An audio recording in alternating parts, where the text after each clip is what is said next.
السلام عليكم ورحمة الله وبركاته.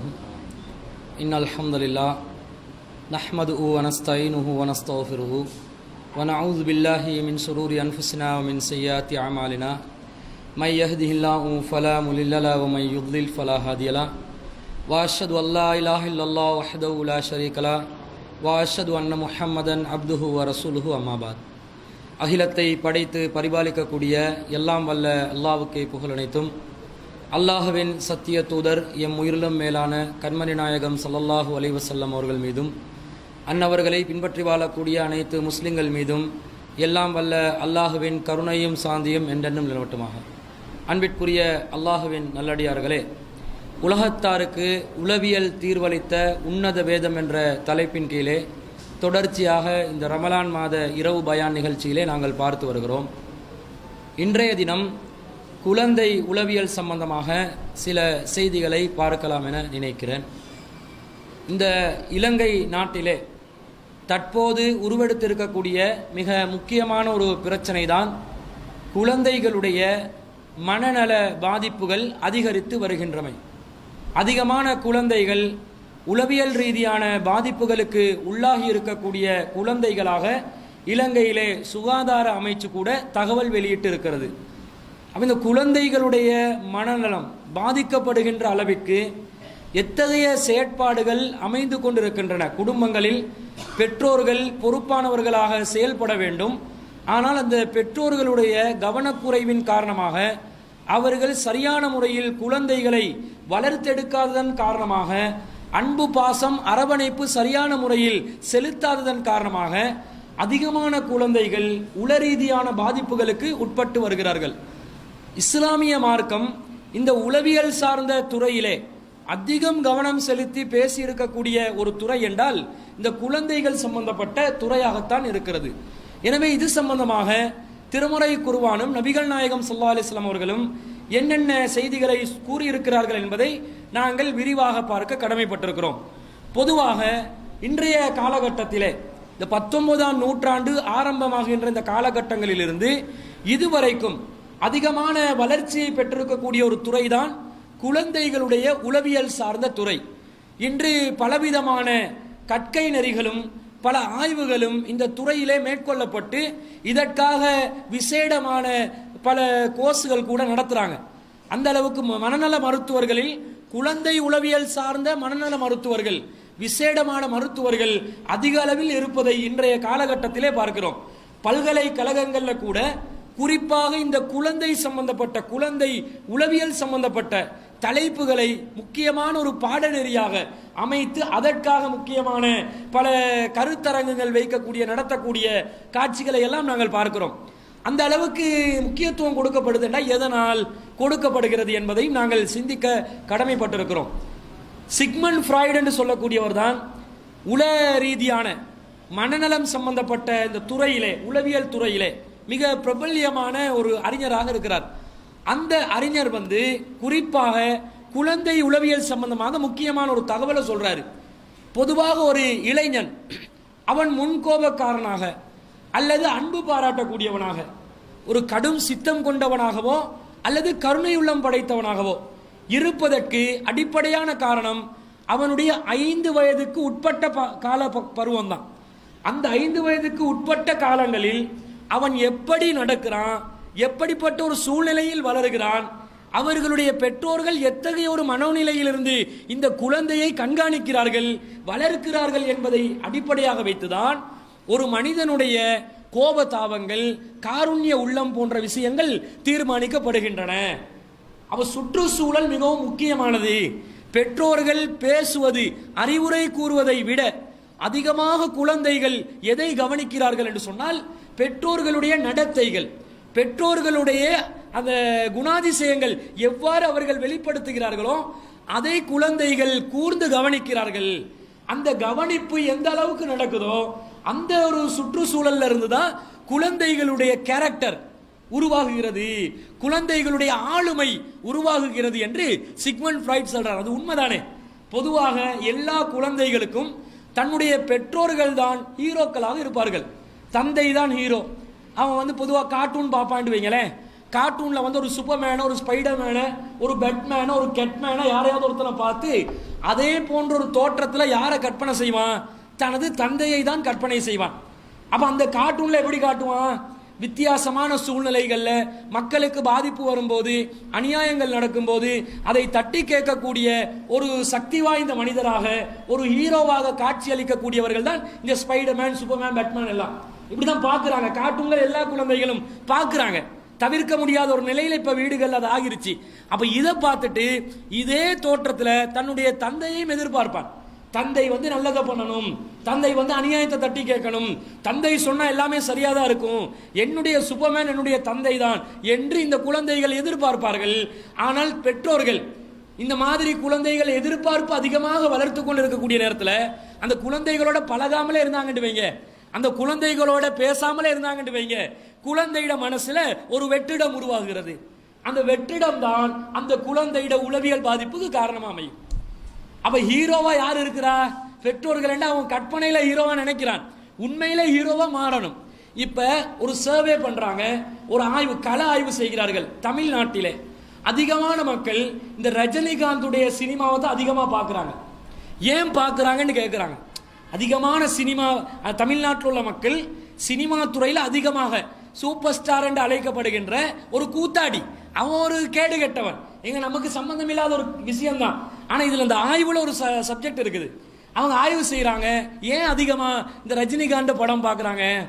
அவன் தான் யாருக்குமே நடைமுறை வாழ்க்கையில ஹெல்ப் பண்றானா இல்லையா எதுவுமே வெளிப்படையாக விளங்குது இல்லை. ஒரு ஜமாத் செய்யற உதவியாவது அந்த தனிநபர் கிட்ட இருந்து நடைமுறை யதார்த்தமான வாழ்க்கையில வருவதாக தெரியவில்லை. ஆனால் மக்கள் அதிகமா பாக்குறாங்கன்னா எதனால் என்று கேட்டா மக்கள் சொல்றாங்க, கருத்து சொல்றாங்க, 90% நமது கற்பனை உலகத்திலே நமக்காக குரல் எழுப்பக்கூடிய ஒரு கதாபாத்திரம். கற்பனை உலகத்துல ஏழைகளுடைய உலகம், பாதிக்கப்பட்டவர்களுடைய உலகம், ஒடுக்கப்பட்டவர்களுடைய உலகம். கற்பனை உலகத்துல இந்த மாதிரி இந்த ஏழை, ஒதுக்கப்பட்ட, பாதிக்கப்பட்ட மக்களுக்காக களமிறங்கி பேசுறான், அவங்களுக்காக சண்டை பிடிக்கிறான். இந்த இடத்தை ஆரம்பத்தில் எம்ஜிஆர் நிரப்பினாரு. இப்ப வந்து நடைமுறையில வாழ்ந்து கொண்டு இருக்கக்கூடிய ஒரு கதாபாத்திரம் இந்த சூப்பர் ஸ்டார் என்று அவங்க நினைக்கிறாங்க. அப்படி நினைக்கிறதுனால ஏழைகள் பசியோட பட்டினியோட கியூல நின்று அவன் படத்தை பார்க்கறாங்க, சினிமா பார்க்கறாங்க. அப்ப இந்த நிலை அவங்களோட பெரும்பான்மையான மெஜாரிட்டியான வயசானவங்களோட உள்ளத்திலே இப்படி ஒரு சிந்தனை இருக்கும் வேண்டா, பிஞ்சு உள்ளங்களுடைய நிலை எப்படி இருக்கும் கொஞ்சம் சிந்திச்சு பாருங்க.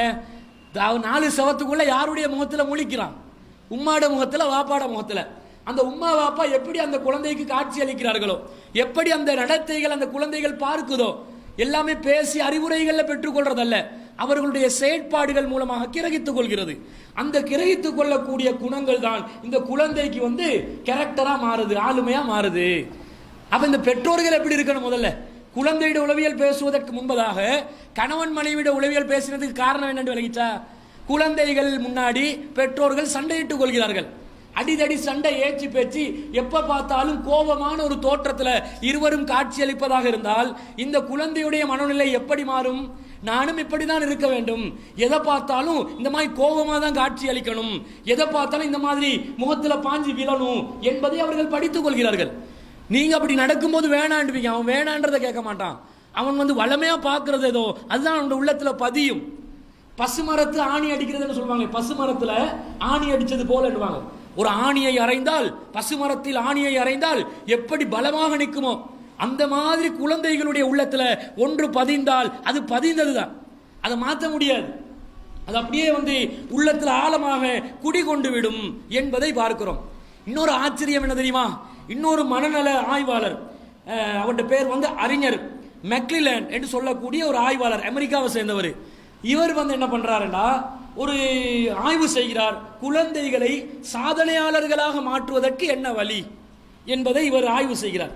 ஒரு குழந்தைய எதிர்காலத்தில் ஒரு சாதனையாளராக மாற வேண்டும், அதுக்கு என்ன பண்ணலாம், இந்த குழந்தையோட உளவியல்ல என்ன தாக்கத்தை ஏற்படுத்தலாம் என்றதை ஆய்வு செய்கிறார். ஆய்வு செய்ததுல, பல ஆண்டு காலமாக ஆய்வு செய்ததுல அவருக்கு கிடைச்சது ஒரே ஒரு விடை, பெற்றோர்கள் ஒழுங்கா இருக்கணும், அவ்வளவுதான். மிகப்பெரிய வீர தீர பராக்கிரமசாலிகளாக பெற்றோர்கள் இருக்கணும் என்றது இல்லை, பெரிய படிப்பெல்லாம் படிச்சு உளவியல் துறையில PhD எடுத்து இருக்கணும் என்றதெல்லாம் இல்லை. பெற்றோர்கள் யதார்த்தமாக இயற்கையாக ஒரு தாய் தந்தையிடம் எதிர்பார்க்கப்படுகின்ற அம்சங்கள் ஒரு பெற்றோரிடம் இருந்து வெளிப்படுமேயானால் அந்த குழந்தை வந்து அதுதான் அந்த குழந்தையில விதை. குழந்தையில விதைக்கிறது, எதை விதைக்கிறோமோ அதுதானே விதையா கிடைக்கும், எங்களுக்கு அறுவடையா வரும்.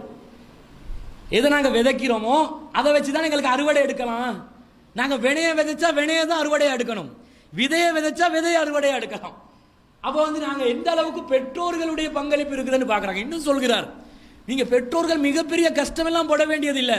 ஒரு சாதாரணமாக ஒரு 4-5 வயதுக்கு உட்பட்ட குழந்தை தன்னந்தனியாக கழிவறை சென்று கழிவறையுடைய அந்த தேவையை பூர்த்தி செய்துவிட்டு சுத்தமாகி கொண்டு தனியாக வெளியே வந்து அந்த குழந்தை தன்னுடைய இந்த தேவையை பூர்த்தி செய்யக்கூடிய அனைத்து ஒழுங்குகளையும் தானாக கற்றுக்கொள்ளக்கூடிய ஒரு விதிமுறையை, ஒரு நெறிமுறையை பெற்றோர்கள் அந்த குழந்தைக்கு பழக்கி வச்சுன்னு வைங்க.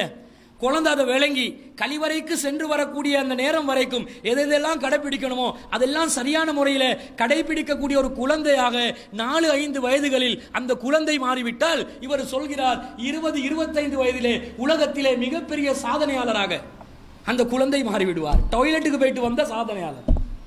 உளவியலை பார்த்தீங்களா? நீங்க சொல்லி கொடுத்தீங்களா? டாய்லெட்டுக்கு போறதுக்கு கழிவறைக்கு போறதுக்கு சொல்லி கொடுத்தமா? முறைப்படி சொல்லி கொடு. கவனிக்காத விஷயங்கள் பார்த்தீங்களா? இவன் என்ன செய்யலாம், உம்மா அப்படி ஆடுவான், ஜூ போயிருச்சு அப்படி ஆடுவான். அப்படியா, என்ன சொல்லி கொடுக்கணும், இங்க வா, இப்படி செய்யக்கூடாது. சின்ன பிள்ளையா இருக்கலாம், 2 வயசு 3 வயசா இருக்கலாம். உங்களுக்கு இப்படி யூரின் பாஸ் பண்ணணும் வந்தா இப்படி யூரின் பாஸ் பண்ணணும் எனக்கு சொல்லணும். அப்பதான் நான் வந்து உங்களை கழிவறையில கொண்டு போயிட்டு உங்களை வைப்பேன், அங்கதான் நீங்க யூரின் பாஸ் பண்ணணும் என்று இதை கூட சொல்லி கொடுக்குறாங்க இல்லையே இந்த சமுதாயத்தில். அப்ப ஒரு கழிவறைக்கு செல்லும் போது வெளியே வரும்போது துவாக்கள் எல்லாம் ரசூலா எதுக்கு கற்றுக் கொடுக்குறாங்க, எதுக்கு சொல்லி கொடுத்தாங்க? இப்ப நான் கேட்கிறேன், கழிவறைக்கு செல்லும் போது நாங்க வலது காலை வச்சு போகணுமா இடது காலை வச்சு போகணுமா? இடது கால். முன்னரசிலிருந்து எப்பயும் மாட்டிக்கொள்ளும். என்ன கால்? வலது கால. இப்ப நிறைய பேருக்கு சந்தேகம், இடது காலா வலது காலாண்டு. அந்த ஹதீஸே பலவீனம் என்றது கூட தெரியாத நிலையில தான் நாங்க இருக்கிறோம். ஹதீஸ் பலவீனம், இடது காலம் தான் சொல்லிட்டு வந்தோம். மீள் பரிசீலனை செய்யும் போது ஹதீஸுடைய அறிவிப்பாளர்களில் பலவீனமான ஒருவர் இடம் பெறுவதனால் அப்படி வலது இடது பார்க்க வேண்டியதில்லை. அல்லாஹ் இன்னி அவுதுபிக்க மினல் ஹுபுஸி வல் ஹபாயிஸ் என்று செல்ல வேண்டும். வெளியே வரும்போது குஃப்ரானக சொல்ல வேண்டும், இவ்வளவுதானே. அப்ப எங்களுக்கு கூட செய்திகள் தெரியாம நாங்க இப்படி குழந்தைய வளர்ப்போம்? எங்களுக்கே செய்தி தெரியலையே. அப்ப குழந்தைக்கு வந்து அறிவிப்பாளர் எல்லாம் பார்த்தது அது கக்குசுக்குள்ள போகுமா? அதுக்கு அது தெரியுமா? பெரியவங்க எங்களுக்கே விளங்கல, குழந்தையோட உளவியலை எப்படி நாங்க மாத்த போறோம்? அது விளங்காது. அப்ப நீங்க நன்றாக புரிந்து கொள்ளுங்கள், சுற்றுச்சூழல்ல எங்களோட பழக்க வழக்கங்கள் தான் குழந்தையோட மனசை வளர்க்கும், மூளையை வளர்க்கும் என்பதை நாங்கள் விளங்கிக் கொள்ள வேண்டும். அடுத்ததாக இந்த குழந்தையுடைய விஷயத்துல அதிகமான குழந்தைகள் உளவியல் ரீதியான பாதிப்புகளுக்கு வருகிறார்கள் என்றால் அதற்கு அடிப்படையான காரணம் குழந்தைகள் அதிகமான முறையில் அன்பை இழக்கிறார்கள். அன்பு இல்லை, பெத்து போடுறான். 10 பிள்ளைய பெத்து போட்டா பேரை கேட்ட பேரை சொல்ல முடியாது, பேரை ஞாபகத்தில் வைக்கிறாது, டேட் ஆஃப் பர்த்தை ஞாபகத்தில் வைக்கிறாதுண்டா அந்த குழந்தையோட அன்பு காட்டுவாங்களா? சிலவங்க எனக்கு தெரிஞ்சதுக்கு நம்பர் 1 நம்பர் 2 எல்லாம் கூப்பிடுறவங்க இருக்கிறாங்க. அது 3ஆம் நம்பர் வா, 4ஆம் நம்பர் படு, நீ இப்ப சாப்பிட்டியா, நீ போயிட்டு தூங்கு, இப்ப 5 என்ன பண்றாய், 8 எங்க கட்டில் கட்டிலையா, வெளியே வா. ஏண்டா பெத்து போடுறது மட்டும்தான் எங்கட விஷயம், வளர்க்கறது இல்லையா? அதிகமா பெத்து போடுங்க. ரசூலா சொல்றாங்க, மறுமையில அதிகமான உம்மத்தை சேர்ந்தவராக எனது உம்மத் இருக்க வேண்டும் என்று நான் ஆசைப்படுகிறேன். அப்படி ஆசைப்படலாம், ரசூலா சொன்ன அந்த ஆசையை நாங்கள் நிறைவேற்றலாம், அதுக்கு அதிகமான உம்மத்துகளை பெருக்க வைக்கலாம், அதற்காக போராடலாம். இன்னொரு சகோதரர் எனக்கு தெரிஞ்ச ஒருவர் என்ன செய்கிறாருன்னா, அவருக்கு வந்து 7 பிள்ளைகளை பெத்து 8வது பிள்ளைக்காக வந்து போயிட்டாரு, ஹாஸ்பிட்டலுக்கு போயிட்டு இருக்கிறார். அங்க வந்து பர்த் சர்டிபிகேட் வந்து ஃபில் பண்ணணுமா இல்லையா, அதுல கேட்டுக்கிறாங்க கீ வேணில் அமையாத என்று கேட்டு எத்தனையாவது பிள்ளை, இவர் சொல்லி 8வது அட்டை வேணில் அமையாண்டிக்கிறார். அவருக்கு வந்து நர்ஸுக்கு கோபம் போயிட்டு, நீ விளையாடாதே எத்தனாவது புள்ளைன்னு சொல்லு. இவர் சொல்லிக்கிறார் அட்டை வேணில் அமையா 8வது புள்ள, இது விளையாடாதே எத்தனாவது என்று சொல்லு. அவருக்கு நம்ப இல்லாம இருக்குது, 8 பேர் என்ன விளையாடாதே சரியா சொல்லு. இவருக்கு சொல்லி 7க்கு பிறகு 8 அந்த 8 அப்படியா, என்னடா நீங்க பிள்ளைகளை என்ன பெத்து போடுறீங்க, அது என்னுடைய அடிப்படை உரிமை என்று இருக்கிறார். அது மனித உரிமை, அதுல எல்லாம் யாரும் கை வைக்க முடியாது. இவ்வளவு செஞ்சுட்டு அதுக்கு பிறகு அந்த இவர்கிட்ட வைஃபுக்கு என்ன பண்ணிருக்கிறாங்கன்னா, குடும்ப கட்டுப்பாடு செய்வதற்கு பலவந்தமா சிக்னேச்சர் வாங்குறதுக்கு முயற்சி செஞ்சு அந்த ஹாஸ்பிட்டல்ல.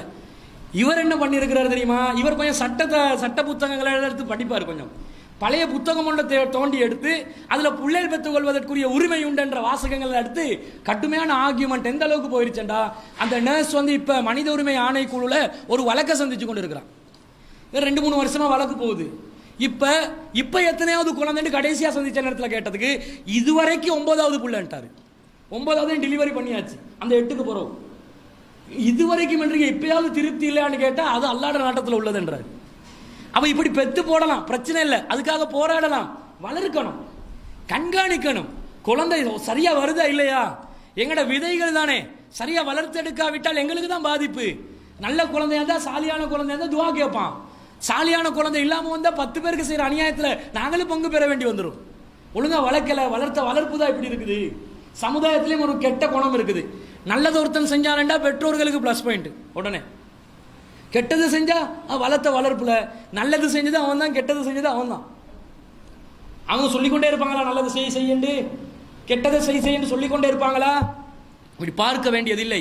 ஆனா இந்த குழந்தைகளை வளர்க்கும் போது அதிகமான அளவுல நாங்க அன்பு செலுத்தாம, எங்களோட குழந்தைய யாருன்னு நாங்க அறியாம குழந்தைகளை வளர்த்தால் உளவியல் பாதிப்புக்கு உள்ளாகிறார்கள். அதிகமான குழந்தைகள் பாசத்துக்காக ஏங்குது. எனக்கு பாசம் காட்டுவதற்கு யாரும் இல்லையா? ஏன் வாப்பா வெளியே போனா டியூட்டி எல்லாம் முடிஞ்சு வரும்போது இரவு 8-9 மணி ஆகுது வீட்டுக்கு வரும்போது, வெளியே போகும்போது பிள்ளைகள் தூக்கம், திரும்ப வரும்போதும் பிள்ளைகள் தூக்கம். தந்தையோட அதிகமான நேரம் பிள்ளைகள் கழிப்பதில்லை. உம்மாவை எடுத்துக்கொண்டா, உம்மா என்ன செய்வா, வீட்டு வேலையில பார்த்து கொண்டே இருப்பான். அந்த பிள்ளைகள் எதை சொன்னாலும் ஒரு கடுமையான சத்தத்தோட தான் ஆன்சர் வரும். சாஃப்டா எப்பயுமே இருக்க மாட்டாங்க. அது அவங்களோட உளவியல்ல என்ன பிரச்சனைடா, அதிகமான வேலைகளில் ஈடுபடும் போது எப்பயுமே டென்ஷனான மனசு வந்துடும். எதை கேட்டாலும் பிள்ளைகள் வேற கேள்வி கேட்டுக்கொண்டே இருப்பாங்க. அது செய்யறலையா, இது செய்யறலையா, இது ஏன்மா, இது விளங்காதுடி, உனக்கு ஒன்றும் விளங்காது, உனக்கு பதில் சொல்லி கொண்டு இருக்கிறதுக்கு நான் என்ன டிகிரியா முடிச்சிருக்கிறேன், போவாங்கள இங்க முன்னுக்கும் பின்னுக்கும் சுத்தி கொண்டு அலையாதே என்று ஏச்சி பேச்சு எப்பயுமே வரும்போது அன்பை அந்த குழந்தை இழக்குது. அவ்வாறு இழக்கும் போது உளவியல் பாதிப்பு, அந்த குழந்தைகள் பாசத்துக்கு அலையுது. அதிகமானவர்கள் எந்த அளவுக்கு சொன்னா குழந்தைகளுக்கு முத்தமிடுவதே இல்லை. பெத்த குழந்தைக்கு தினசரி முத்தமிடக்கூடியவர்கள் எத்தனை பேர் இருக்கிறார்கள்? கவுண்ட் பண்ணியாவது செய்யணுமா இல்லையா? இதை எங்கட குழந்தைகளுக்கு தினசரி டெய்லி நான் முத்தமிடுகிறேன். அந்த குழந்தைகள் அந்த முத்தத்தை எதிர்பார்ப்பாங்களா இல்லையா பெற்றோர்களிடமிருந்து? அன்பின் வெளிப்பாடு தானே முத்தம் என்பது, பாசத்தின் அரவணைப்பின் வெளிப்பாடு தானே முத்தம் என்பது. குழந்தைகள் ஓடிக்கொண்டு வரும், என் தந்தை என்னை அரவணைக்க மாட்டாரா, என்னுடைய தாய் என்னை அரவணைக்க மாட்டாங்களா என்று ஓடோடி கொண்டு வரும். அப்படி அன்பா பாசமா செல்லமா தூக்கி எடுத்து கன்னத்துல முத்தமிட்டு நான் உன்னோட இறக்கமா இருக்கிறேன், நான் எப்பயுமே உன் கூடவே இருக்கிறேன் வெளிப்படுத்தி சொன்னாதான் அந்த குழந்தையோட உள்ளம் ஒரு ரோஜா பூ மலர்வதை போன்று மலரும். அழகாக அந்த மனம் இருக்கும். இல்லை என்றால் அப்படி வாடி போயிரும் அந்த உள்ளம். நபிகள் நாயகம் ஸல்லல்லாஹு அலைஹி வஸல்லம் காலத்துல ஒரு ஆராப் வருகிறார், கிராமவாசி நபிகள் நாயகம் ஸல்லல்லாஹு அலைஹி வஸல்லம் அவங்க குழந்தைகளுக்கு முத்தமிடுவதை பார்த்து அவர் சொல்கிறார், துகப்பிலுன சிபியான் ஃபமா நுகப்பிலுஹும், என்ன நீங்க சிறுவர்களை முத்தமிடுகிறீர்கள், நாங்கள் சிறுவர்களை முத்தமிடுவதே இல்லையே அப்படி என்றாங்க. அதுக்கு ரசூல் ஸல்லல்லாஹு அலைஹி வஸல்லம் ஒரே ஆன்சர் தான் பண்றாங்க. உங்களுக்கு சைக்காலஜி தெரியாது, அது தெரியாது, இது தெரியாதெல்லாம் கேட்கல. என்ன சொல்றாங்கடா, அவ் அம்லி குலக அன் நஸா அல்லாஹு மின் கல்பிக ரஹ்மா, அல்லாஹ் உன்னுடைய உள்ளத்திலிருந்து கருணையை அகற்றி விட்டதற்கு நான் என்ன செய்யன்னு கேட்கிறாங்க. உன்னோட உள்ளத்திலிருந்து அல்லாஹ் கருணையை அகற்றி விட்டான், அதற்கு நான் என்ன செய்ய? கருணை கொண்ட உள்ளமாக இருந்தால் குழந்தைகளை முத்தமிடு. குழந்தைண்டா தன்னுடைய குழந்தையை பத்தி ரசூலா பேசல. ரசூலா சொல்றாங்க பொதுவாக சிறுவர்களை முத்தமிட வேண்டும். இப்போ ஒரு பிரச்சனைக்கு தற்காலத்துல உங்களுக்கு சொந்தமில்லாத ஒரு புள்ளைய போயிட்டு நீங்க பலவந்தமா முத்தமிட போனா சிறுவர் துஷ்பிரயோகம் என்று கைது செஞ்சிருவான். அதுலயும் கவனமா இருக்கணும். அதுல இப்ப உலகம் மோசமான ஒரு நிலைக்கு செல்வதனால் அதுலயும் கவனமா இருக்கணும். குறைந்தபட்சம் நம்முடைய குழந்தைகளையாவது முத்தமிடணுமா இல்லையா? அந்த முத்தத்தை குழந்தைகள் எதிர்பார்க்கிறார்கள். இன்னொரு நபித்தோழர் அக்ரா இப்னு ஹாபிஸ் என்று சொல்லக்கூடிய ஒரு நபித்தோழர், அவர் சொல்கிறார், நபிகள் நாயகம் ஸல்லல்லாஹு அலைஹி வஸல்லம் குழந்தைகளை முத்தமிடுவதை பார்த்து, இன்னலி அஸ்ரத்தன் மினல் வலதி, எனக்கு 10 குழந்தைகள் இருக்கிறார்கள், மா கப்பல்து மின்னும் அஹதா, நான் ஒருபோதும் அவர்களை முத்தமிட்டதே இல்லை என்று சொல்லும்போது ரசூல் அவங்களுக்கு சொன்ன பதில், மல்லா யர்ஹமு லா யுர்ஹம், யார் மக்களுக்கு கருணை காட்டவில்லையோ அவர்களும் கருணை காட்டப்பட மாட்டார்கள். அல்லாஹ் அவர்களுக்கு கருணை காட்ட மாட்டான். என்னடா உன் குழந்தைக்கே நீ முத்தமிடலன்னா உங்ககிட்ட கருணை இல்லை என்ற அர்த்தம். இது ஒரு சாதாரண விஷயமா நினைக்கிறோம். ஆனால் அந்த குழந்தைகளுக்கு பெரிய ஒரு மன வளர்ச்சிக்கு காரணமா இருக்குது இந்த முத்தமிடுறது. அன்பா பாசமா, குறைந்தபட்சம் நாங்க பாசமா இருக்கிறோம் என்று சொல்லணும். பாசம் வச்சிருப்பாங்க பெற்றோர்கள். ஏன் குழந்தையோட நான் பாசம் இல்லாம யாரு பாசத்தோடு இருக்க போறாங்க அப்படி கேட்பாங்க. ஆனா பாசமா இருக்கிறத வெளிப்படையாக காட்ட வேண்டும். வெளிப்படையாக காட்டாத ஒரு பாசத்துல எந்த அர்த்தமும் இல்லை. குழந்தை வந்து அந்த அளவுக்கு உள்ளத்தெல்லாம் ஆய்வு செய்ய முடியாது. தந்தையுடைய செயற்பாடுகள் எல்லாத்தையும் கூர்ந்து கவனிச்சு அதனுடைய வெளிப்பாடான முடிவு இதுதான் என்றது குழந்தைக்கு விளங்காது. செயல் மட்டும்தான் விளங்கும். அந்த செயலை மட்டும் குழந்தை கவனிக்கிறதுனால பாசம் என்றது உள்ளத்துக்குள்ள வச்சிருக்க கூடாது. அது செயல்கள்ல காட்டணும், வெளிப்படையா காட்டணும். நபிகள் நாயகம் எப்படி கற்றுத்தர்றாங்கடா, சாதாரணமா அல்லாஹ்வுக்காக வேண்டி, இந்த மார்க்கத்துக்காக வேண்டி பணிபுரியக்கூடியவர்களை பாசமாக நாங்கள் இருக்க வேண்டும். யாரெல்லாம் அல்லாஹ்வோட மார்க்கத்துக்காக பணிபுரிகிறாங்களோ, அல்லாஹ்வுக்காக பாடுபடுறாங்களோ, அல்லாஹ்வுக்காக களப்பணி புரிகிறாங்களோ, இவங்களோட நாங்கள் பாசமாக இருக்க வேண்டும். அப்படி அல்லாஹ்வுடைய விஷயத்தில் ஒருவரை ஒருவர் பாசமாக இருந்தால் அதை மனசுக்குள்ள வைக்க வேணான்றாங்க ரசூலுல்லாஹ். ஒரு மனிதர் வருகிறார், நபிகள் நாயகம் ஸல்லல்லாஹு அலைஹி வஸல்லம் அவங்ககிட்ட வந்து, யா ரசூலல்லாஹ் இன்னி லா உஹிப்பு ஹாதா, நான் இதோ இந்த மனிதரை விரும்புகிறேன். மனுஷன் விரும்புறது, ஆம்பளை பொம்புளையில விரும்புறது, நான் இவரை விரும்புகிறேன். அப்ப ரசூல் ஸல்லல்லாஹு அலைஹி சொல்றாங்க, அகலம் தஹு, அவருக்கு நீ அறிவித்து விட்டாயா? அவர் சொல்கிறார், லா, நான் அறிவிக்கவில்லை. ரசூலுல்லாஹ் சொல்றாங்க, ஆலிமுஹு, அவருக்கு போய் நீ அறிவித்து விடு. எப்படி அறிவிக்கணுமா? அவர் போயிட்டு சொல்றாரு, இன் உஹிப்புக ஃபில்லா, அல்லாஹ்வுடைய விஷயத்திலே நான் உங்களை நேசிக்கின்றேன் என்று அவர் கூறினார். இப்படி அறிவிக்கணுமா? ரசூலுல்லாஹ் சொல்றாங்க, அல்லாஹ்வுடைய விஷயத்திலே நான் உங்களை நேசிக்கின்றேன். இது பால் மாதிரி செஞ்சிடக்கூடாது. பொம்புளல் கிட்ட போயிட்டு ஆம்பளை புள்ள அல்லாஹ்வுடைய விஷயத்திலே நான் உங்களை நேசிக்கிறேன்டா செருப்பு கலட்டி அடிச்சிருவாங்க. இது சொல்லக்கூடாது. ஆம்பளைக்கு பொம்பளைக்கு மாறி சொன்னாவது அது கூத்தா போயிட்டுரும். அது வந்து அனாச்சாரத்துக்கு ஒரு வழியா போயிடும். ஆண்களுக்கு அல்லாஹ்வுடைய விஷயத்துல நான் உங்களை நேசிக்கிறேன் என்று சொல்லக்கூடிய ஒரு வார்த்தையை பெரியவங்களே சொல்லணும் வேண்டாம். நாம் பெற்ற குழந்தைகளுக்கு, நம்முடைய விதைகளுக்கு, நம்முடைய பிஞ்சுகளுக்கு நாங்க சொல்லணுமா இல்லையா? நான் உன்னோட பாசமா இருக்கிறேன், நான் உன்னை ரொம்ப விரும்புறேன், உங்ககிட்ட தான் அன்பு, என் அன்பே நீதான் என்று குழந்தைகள் கிட்ட அதை வெளிப்படுத்த வேண்டும் என்பதை நாங்கள் புரிந்து கொள்ள வேண்டும். வெளிப்படுத்துகிறார்களா? மாறி நடக்குது. சிலர் வெளிப்படுத்துகிறார்கள் என்ற பெயர்ல தலைக்கு மேல போறாங்க. சிலர் வெளிப்படுத்தவே மாட்டாங்க. சிலர் வெளிப்படுத்துவதாக சொல்லிக்கொண்டு தலைக்கு மேல போவாங்க. என்னது? அந்த புள்ளையோட பாசம் என்ற பேர்ல கண்டதையும் நின்றதையும், அந்த புள்ள மார்க்கத்துக்கு முரணான ஒரு காரியத்தை கோரிக்கையாக வைத்தாலும் அதை நிறைவேற்றி விடுவார்கள். ஒரு குழந்தை சொல்லும், எனக்கு வந்து ஒரு பாட்டு போடுங்க, நான் டான்ஸ் பண்ணணும் அப்படின்னு. குழந்தை மேல பாசம் இருக்கிறதுனால மியூசிக்கை போட்டு டெடாவும் ஆடுறாரு, மம்மாவும் ஆடுறாங்க, பிள்ளைகளும் ஆடுது. அப்படி போடு போடு போடுன்னு ஆடினா என்னத்துக்காகும்? கல்யாணம் தான் கட்டிக்கிட்டு ஓடி போலாமா, ஓடி போயிட்டு கல்யாணம் கட்டி கொள்வோமாண்டு பாட்டை போட்டு ஆடினா புள்ள அதே வேலையை செஞ்சுட்டு கேட்கும், வாப்பா பெருசாவி நான் கல்யாணம் கட்டி ஓடவா, இல்லாட்டி ஓடி போயிட்டு கல்யாணம் கட்டவா, நீங்க எப்போ வந்து சாட்சியா வந்து நிற்பீங்க? அப்போ வந்து செருப்பை கலட்டுவான். அந்த டைம்ல சொல்லி சரி வருமா? இப்ப என்னென்னமோ பாட்டு வந்து என்னென்னமோ கூத்தாடி ஆடுறாங்க. இது கேட்டா செய்யக்கூடாது. ஒருத்தன் கேட்பான், டெடா எனக்கு ரெஸ்லிங் அண்டர்டேக்கர் வேணும், எனக்கு ஹல்கோகன் வேணும், எனக்கு ரெஸ்லிங் சிடி வேணும், அதை நீ பார்த்தேன்னு சொன்னா பெருசாவினா எங்களை தான் அடிச்சு போடுவாய். அந்த மாதிரி அப்படியே அந்த ரிங்ல போயிட்டு வரப்போல இழுத்து தூக்கி போடுற மாதிரி நாளைக்கு பெருசாவினா என்ன செய்வாய்? என்னைய உம்மாவையும் இப்படி பண்ணிடுவாய். உங்களோட உள்ளத்தில் அது பதிஞ்சிரும். எப்பயுமே அது போன்ற காட்சிகளை பார்த்தா அதுதானே வந்து மனசுல தங்கும். அது செய்யக்கூடாது. மார்க்கத்துக்கு முரணா ஹராமான பொருட்களை கேட்கிறார்களா, வேண்டாம் என்று தடுத்து விட வேண்டும். அது வந்து அல்லாஹ் தஆலா குர்ஆன்ல சொல்றான், வஅலமு அன்னமா அம்வாலுக்கும் வ அவுலாதுக்கும் ஃபித்னா, உங்களுடைய செல்வமும் உங்களுடைய பொருட்செல்வமும் மக்கட்செல்வமும் உங்களுக்கு சோதனையே என்று அல்லாஹ் சொல்லிவிட்டான். அவ சோதனை இந்த குழந்தை மூலமா சோதிக்கப்படலாமா இல்லையா? மார்க்கத்தை கடைபிடிக்கிறோமா இல்லையா என்பதை அல்லாஹ் சோதிக்கலாம். அப்ப இந்த சோதனையிலிருந்து தப்புவதற்காக மார்க்க வரம்புகளுக்கு உள்ளே இருக்கணும். அதனூடாக பாசத்தை வெளிப்படுத்த வேண்டும். ஆனா பாசத்தை வெளிப்படுத்தாமலே இருக்கிறாங்களே, அது தவறுதானே. கண்டிக்கிற என்ற பெயர்ல தவறு செஞ்சாலும், பாசம் என்ற பெயர்ல தவறு செஞ்சாலும் கண்டிக்காமல் இருக்கிறார்கள். கண்டிக்கிறோம் என்ற பெயர்ல பாசமே இல்லாம கண்டிக்கிறாங்க. இதுவும் தவறாக பார்க்கப்படுகிறது. உளவியலாளர்கள் சொல்கிறார்கள், நீங்க குழந்தைகளை கண்டிக்கிறீங்க, அடிச்சு வளர்க்கணும் என்றே நினைக்கிறீங்க. அடிச்சு வளர்க்காத புள்ள வந்து உருப்படாதுன்னு சொல்லுவாங்க. பொதுவா அடிச்சு தான் வளர்க்கணும், குழந்தைய வந்து அடிச்சு வளர்த்தாதான் உருப்படுவான் அப்படின்னு சொல்லுவாங்க. ஆனா உளவியலாளர்கள் என்ன சொல்றாங்கடா, குழந்தைகளை நீங்கள் அடித்து வளர்த்தால் அந்த குழந்தை கண்டிப்பாக மோசமானவனாகத்தான் வருவான். அந்த குழந்தை உருப்படவே மாட்டான். அந்த குழந்தையிடம் மன வலிமை அவன் இழந்து விடுவான். தன்னம்பிக்கையை இழந்து விடுவான், தாழ்வு மனப்பான்மையை அவன் ஏற்படுத்திக் கொள்வான். எந்த அளவுக்கு ரிசல்ட் மாறும் என்றா, அடித்து கண்டித்து மத்துமீறி கண்டித்து வளர்க்கப்படுகின்ற குழந்தைகள் பெரிய வயதாகுகின்ற நேரத்தில் ரவுடிகளாக, திருடர்களாக, கொலையாளிகளாக மாறிவிடுகிறார்கள். வேணுமெண்டா ஆய்வு செஞ்சு பாருங்க. இப்ப யாரெல்லாம் ரவுடி என்பலா திரிகிறாங்களோ, கண்ட்ராக்ட் மர்டர் பண்றாங்களோ, யாரெல்லாம் அத்துமீறாங்களோ, இவர்களுடைய ஆரம்ப கால வரலாறு எப்படி இருந்தது என்பதை சோதித்து பாருங்கள். கண்டிப்பாக வளர்ப்பிலே ஒரு பிரச்சனை இருக்கும். அவர்களுடைய பெற்றோர்கள் இவர்களை கண்டித்து கண்டித்தே வளர்த்து இருப்பார்கள். கண்டனம் என்பது, எதிர்ப்பு என்பது, நெகட்டிவ் மனசோட அந்த குழந்தை வளரும் போது எப்பயுமே அவனும் அப்படிதான் ரியாக்ஷன் பண்ணுவான். அன்பு பாசம் என்றது இருக்காது. அன்பை புகுத்தணும். அன்பை வெளியே புடுங்கி எடுத்து கடுமையையும் கோபத்தையும் மாத்திரமே உள்ளத்துக்குள்ள நுழைவிக்கும் போது அந்த குழந்தைகள் கண்டிப்பாக இந்த மாதிரி தான் மாறுவாங்க.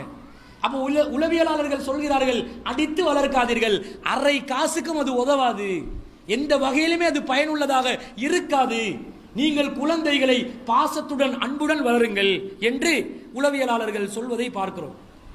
நாங்க அப்படியா இருக்கிறோம். எப்படியெல்லாம் பேச்சு நாங்க பேசுறோம் தெரியுமா?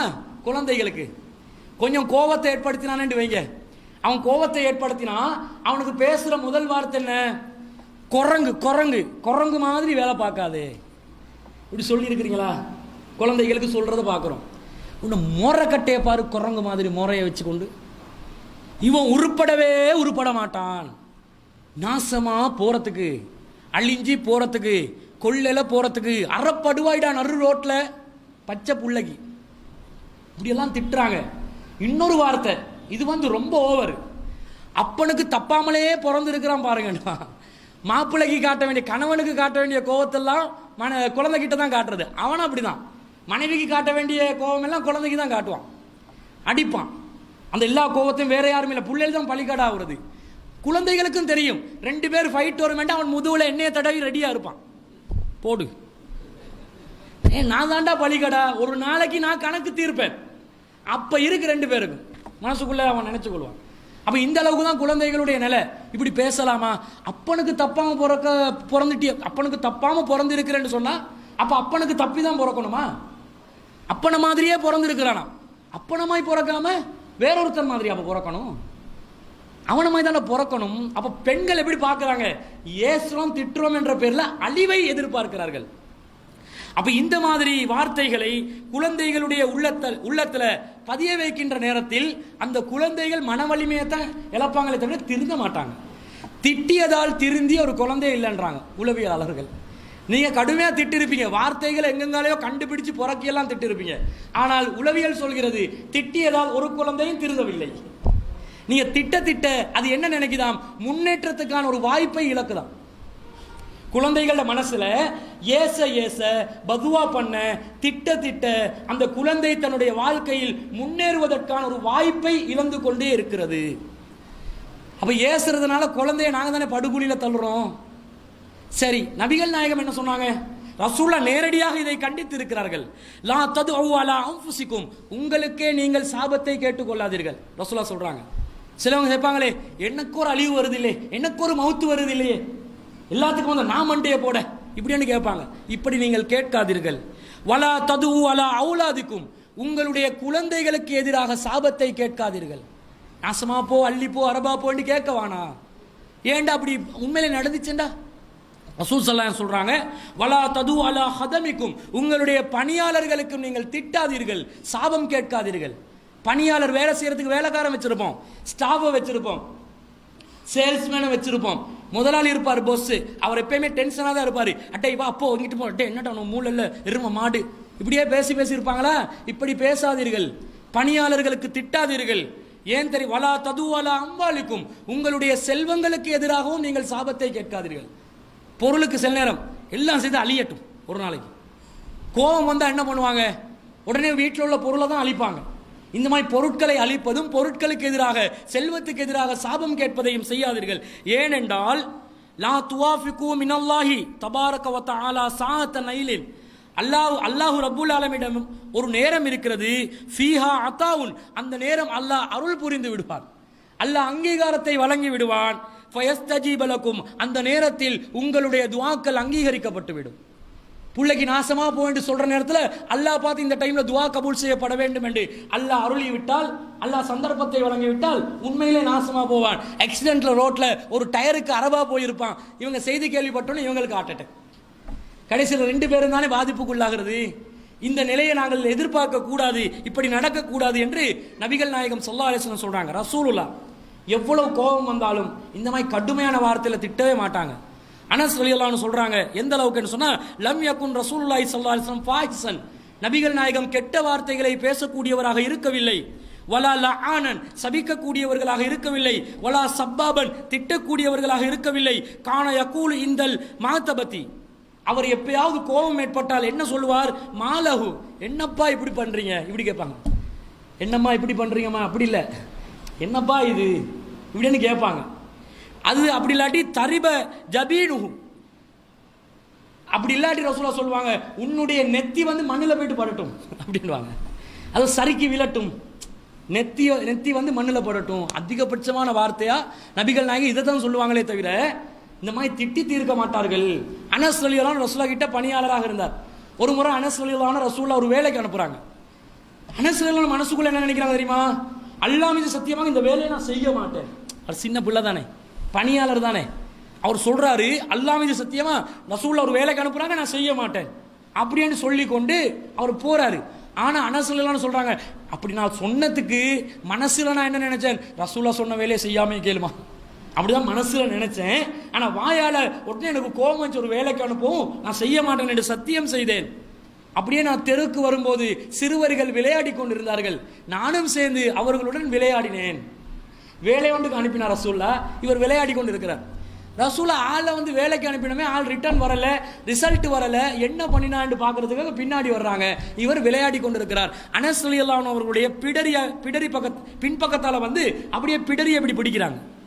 பிடிச்ச அனஸ் ரலியல்லாஹு அன்ஹு சொல்றாங்க, பின்னாடி திரும்பி அப்படியே நான் ரசூலுல்லாஹ் பார்த்தேன். ரசூலோட முகத்தை கண்ட உடனே எனக்கு வந்து டென்ஷன் இல்லாமல் போயிருச்சு. ஏன்டா ரசூலுல்லாஹ் கிட்ட டென்ஷன் இருக்கல, இவர் பயந்துட்டாரு, ரசூலுல்லாஹ் திட்ட போறாரு. ரசூலுல்லாஹ் எப்படி பிடரிய பிடிச்சிருக்கிறாங்க, அப்படி ஒரு செல்லமா தான், அவனை என்ன வேலைக்கு அனுப்பினான், என்ன பண்ணி கொண்டு இருக்கிறான், இப்படிதான் கேட்டாங்களே தவிர கொண்டு இருந்தா அவ வந்து இவர் டென்ஷன் ஆகியிருப்பாரு. அப்படி பண்ணல. அப்ப இவர் சொல்றாரு, அனஸ் ரலியல்லாஹு சொல்றாங்க, வல்லாஹி லகத் ஹதம்து 9 சினீன, நான் நபிகள் நாயகம் ஸல்லல்லாஹு அலைஹி வஸல்லம் அவர்களிடம் 9 ஆண்டுகள் பணிபுரிந்திருக்கிறேன். ஆனால் ரசூல் ஸல்லல்லாஹு அலைஹி வஸல்லம் மா அலிம்து, ஒரு நாளும் இதை சொன்னதில்லை. மா அலிம்துஹு, ஒரு நாளும் நபி ஸல்லல்லாஹு அலைஹி வஸல்லம் அவங்க கோபப்பட்டு லிஷையின் சனது லிமஃபால்த கதா வகதா, நான் செஞ்ச எதுக்காவது ஏன் இப்படி செய்தா என்று ஒரு நாளும் கேட்டதில்லை. அவுல் இசையின் தரத்துஹு அல்லாஹ் ஃபால்த கதா வகதா, நான் ஏதாவது விட்ட செயலுக்கு ஏண்டா இப்படி பண்ணிருக்கலாமே என்று கூட ஒரு நாளாவது ஒரு தடையாவது என் அறிவுக்கு உட்பட்ட விதத்தில் நபிகள் நாயகம் கேட்டதே இல்லைன்றாங்க. கேளுமா, நாங்க ஒரு பணியாளரை வேலைக்கு அனுப்புறோம், சிறுவர் தானே. ரசூலுல்லாஹ் யாரை பார்க்குறாங்க, பணியாளர்ன்றது இல்லை, அவன் சிறுவனை வந்து ஒப்படைச்சதே அவங்களோட தாயார் எதுக்கு ஒப்படைச்சாங்க, மார்க்க நெறிமுறைகளோட வளர்க்க. ரசூலுல்லாஹ் வேலைக்கு டீ வாங்கி வர்றதுக்கு மட்டும் ரசூலுல்லாஹ் வைக்க மாட்டாங்க, மார்க்க நெறிமுறையோட வளர்க்கணும். ஒரு தாய் தந்தையுடைய இடத்துல இருந்து அந்த குழந்தைய பார்க்கணும். வேலை வாங்கி காசு கொடுத்து அனுப்புறது இல்லை விஷயம், மார்க்க நெறிமுறைகளோடு அந்த குழந்தையை வளர்க்கணும் என்றா அந்த குழந்தையோடும் பாசத்துடன் இருக்க வேண்டும் என்பதனால நபிகள் நாயகம் திட்டவில்லை. நாங்க வந்து காசுக்கு சம்பளத்துக்கு வேலைக்கு ஒரு இடத்துக்கு போனா முதலாளி படுத்துற பாட பாருங்க. நாங்க இந்த மாதிரி முதலாளி ஒரு வேலைக்கு அனுப்புறாரு, ஒரு ரமலான் நாள்ல எடுங்களே, நைட்ல பஜார் ஒன்று போட்டு இருக்கிறான், வேலைக்கு அனுப்புற இடத்துல எங்க ஃப்ரெண்ட்ஸ்மார்கள் எல்லாம் கிரிக்கெட் விளையாடி கொண்டு இருக்கிறான்னு வைங்க. ரமலான்ல தான் சில செய்தான்கள் விளையாடு ரோட்ல, செய்தானுக்கு விலங்கிடப்படுற மாதத்துல இன்னும் சில செய்தான்கள் வந்து விளையாடுவாங்க. விலங்குகள் அவுத்து வந்து விளையாடுதா என்னாண்டு வாங்க. அவ இவங்களோட சேர்ந்து இவர் விளையாடுறாரு வைங்க, உடனே பஸ் பின்னுக்கால வந்து கண்டு கொண்டா அப்படியே பிடரியால பிடிச்சி, ஏன் நான் சொன்னதை செய்யவில்லை இப்படி கேட்பாரா, அப்படியே அந்த பிடரியால தூக்கி நிலத்தில் அடிப்பானா. உடனே உன்னாலதான் எனக்கு நஷ்டமே வருது, என் வியாபாரத்தை கெடுக்கிறதுக்கே வந்திருக்கிறான் இப்படி சொல்லி ஏசி திட்டி விரட்டுவோம். அதுதானே அதிகமா பார்க்கிறோம். அப்ப இது குழந்தையுடைய உளவியல் சார்ந்த ஒரு விஷயம். நபிகள் நாயகம் எப்படி ஒரு பணியாளருடனே இப்படி நடந்திருக்கிறாங்கடா, பெத்த குழந்தையோட நடப்பாங்களா, சிந்திக்க கடமைப்பட்டிருக்கிறோம். அப்ப குழந்தைகளை திருத்துறதா இருந்தா இப்படி எல்லாம் அடிச்சு கண்டிச்சு எல்லாம் திருத்த வேண்டியது இல்லை, பாசத்தோட திருத்தலாம். பூ பறிக்கிறதுக்கு எதுக்கு கோடாரி என்று கேட்பாங்க. பூ பறிக்கிறது வந்து எப்படி பூவை பறிக்கணும், எப்படி பறிப்பீங்க, நகத்தால கிள்ளி எடுப்பீங்க. அதுக்கு பெரிய ஒரு அருவாள் எடுத்து ஒரு மண்ணை ஒன்று எடுத்து தெக்க பொல்ல ஒன்று எடுத்து அடிக்கிறது. சின்ன குழந்தைய திருத்தணும். கண்ணை அந்த இமைகளால் திருத்த முடியும். கண்ணை சிமுட்டுவது உண்டாக திருத்த முடியும். கண் பார்வையினால் திருத்த முடியும். பார்வையாலே நபிகள் நாயகம் பல பேர் திருத்திருக்கிறாங்களா இல்லையா? எத்தனையோ நபித்தோழர்கள் தவறான காரியத்தை செய்து வருவார்கள். ரசூலா பேச மாட்டாங்க, முகத்தை மட்டும் டென்ஷனாக காட்டுவாங்க. முகம் சிவந்து இருக்கும். அந்த சிவப்பு நிற முகத்தை பார்த்தோன்னே தேவையில்லாத வேலையை பார்த்துட்டோமே அவங்க கலைஞ்சி போயிட்டு கொண்டே இருப்பாங்க. இந்த முகத்தாலே பாவனையை காட்டலாமா இல்லையா? இப்போ ஒரு குழந்தை தவறு செய்து நீங்க ஒண்ணுமே சொல்ல தேவையில்ல, ஒரு பார்வை பாருங்க. எப்படி பார்க்கணும்? கோவத்தை வெளிப்படுத்துற மாதிரி ஒரு பார்வை. அந்த பார்வையில குழந்தை என்ன விளங்கணும்டா, வாப்பா ஒரு நாளும் கோவப்பட மாட்டாரு, இன்னைக்கு ஏதோ வித்தியாசமா கோவப்படுறாரு, செய்யறது மெட்டர் பில போல, செய்யக்கூடாதுன்னு உடனே அந்த கம்யூனிகேஷன் போகணும்.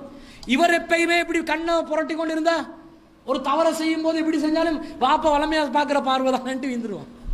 இது எப்பயும் பார்க்கிற பார்வை தானே, அதனால இதுல மெட்டரவுண்ட் இல்ல. அப்ப எப்பயுமே அன்பாக இருக்கக்கூடிய நிலையில இருந்து நின்று ஒரு கோபம் வெளிப்பட்டு அந்த கோபத்தை கையால வாயால வெளிப்படுத்தாம கண்களால் வெளிப்படுத்த முடியுமா இல்லையா? இந்த காரியம் சரியில்லை என்பதை சொல்லலாமா இல்லையா? அப்படியே வாய் வார்த்தை தான் சொல்றோம். சொல்வதாக இருந்தா எப்படி சொல்லுவோம் நாங்க? எரும மாட்டுக்கு எவ்வளவு சொன்னாலும் விளங்காது. இங்க மண்டல ஒரு குட்டு, ஃபர்ஸ்ட்டுக்கு மண்டல தானே குட்டு விழும். மண்டல ஓங்கி டொரன்னு ஒரு அடிபடும். இங்க உனக்கு எவ்வளவு சொல்லிக்கிறேன்னா அந்த சுவிட்சுக்குள்ள கையை போடாதுண்டு. உண்மையிலே சுவிட்சுக்குள்ள கையை போட்டா கரண்ட் ஷாக் அடிச்சு மவுத்தா போவான், அது உண்மை. அதுக்காக இப்படி மண்டல கூட்டி அவன் என்ன செய்வான்? வேணுக்கண்டே போடுவான். இப்போ உள்ளவங்க எல்லாம் நீங்க நினைக்காதீங்க, சவுண்டுக்கெல்லாம் ஏமாற மாட்டாங்க. சவுண்டுக்கு பயம் இல்லை, கொஞ்சம் பொறுத்து இருப்பான். உன்ட சவுண்டை விட நான் சவுண்டு போடுவேன்டா, அந்த டைம் வர காட்டில் நான் கட்டுப்பட்டு தானே ஆகணும். கொஞ்சம் தோலோட தோல், அந்த தோல் கிட்ட மாதிரி தலை வந்துச்சுட்டு வைங்க அவன்கிட்ட, அப்ப பார்ப்பான். இவர் ஏதாவது பார்வை பார்த்து அவனும் திரும்பான். இவர் பெரிய இது உமா கிட்ட சொல்லிட்டு பாங்க, உங்களோட மாப்பிள்ளைக்கு சொல்லுங்க ஒழுங்க அறிக்கை சொல்லி, அடுத்த என்ன வாயால் ஏதாவது கேட்டுக்கொள்ள போறாரு. ஆனா உன்னோட மாப்பிள்ளை அப்போ உனக்கு யாரு? அட உன்ன பெத்து போட்ட ஆளா இல்லையா? ஏன் அப்படி சொல்றாருன்னா இவர் நடந்து கொள்ற விதம், இவருடைய உளவியல் அப்படி போச்சு, அவன் உளவியல் அப்படி போச்சு. அப்ப இதை நாங்கள் பார்க்கிறோம். நபிகள் நாயகம் ஸல்லல்லாஹு அலைஹி வஸல்லம் ஏதாவது ஒரு காரணத்தை தடுத்தா காரண காரியத்தோட சொல்லித்தான் திருத்துவாங்க, சொல்லாம திருத்த மாட்டாங்க. எப்படின்னு பாருங்களேன். ரசூல் ஸல்லல்லாஹு அலைஹி வஸல்லம் தெரிஞ்ச செய்தி தான். ஆனால் ஹசன் ஹுசைன் ரலியல்லாஹு அன்ஹு இந்த பைத்துல் மாலை சுற்றி திரிஞ்சு விளையாடி கொண்டு இருக்கிறாங்க. பைத்துல் மாலை சுற்றி விளையாடுறாங்க. ஜக்காத் குவியல் பேரித்தம்பழங்கள் அப்படி குவியலாக குவிக்கப்பட்டு இருக்குது. பகிரங்கமாக மக்களுக்கு விளங்குற விதத்தில் தான் வச்சிருப்பாங்க, ஒளிச்சி மறைச்செல்லாம் வைக்க மாட்டாங்க. அப்போ இப்படி இருக்கக்கூடிய நிலையில் அதை சுற்றி ஹசன் ஹுசைன் ரலியல்லாஹு அன்ஹு விளையாடுறாங்க. சிறு குழந்தைகள், பேர குழந்தை, ஃபாத்திமா ரலியல்லாஹு அன்ஹாவுடைய பிள்ளைகள், மகன்மார்கள். இப்போ நாங்களாம் என்ன சொல்லுவோம்? பொது சொத்து இந்த இடத்துல விளையாடுறதுக்கு ஒரு இடம் இல்லை, போ அங்கிட்டு. இப்போ வாப்போட கம்ப்யூட்டரை சுற்றி புள்ள விளையாடிச்சுன்னு வைங்க. வாப்பா வீட்டோட கம்ப்யூட்டர் வச்சுக்கிறார், மெஷின் சிஸ்டம் உண்டு. அதில் தான் அவர்கிட்ட எல்லா டிரான்சாக்ஷன் டீலிங் எல்லாம் அதில் தான் நடக்கும்.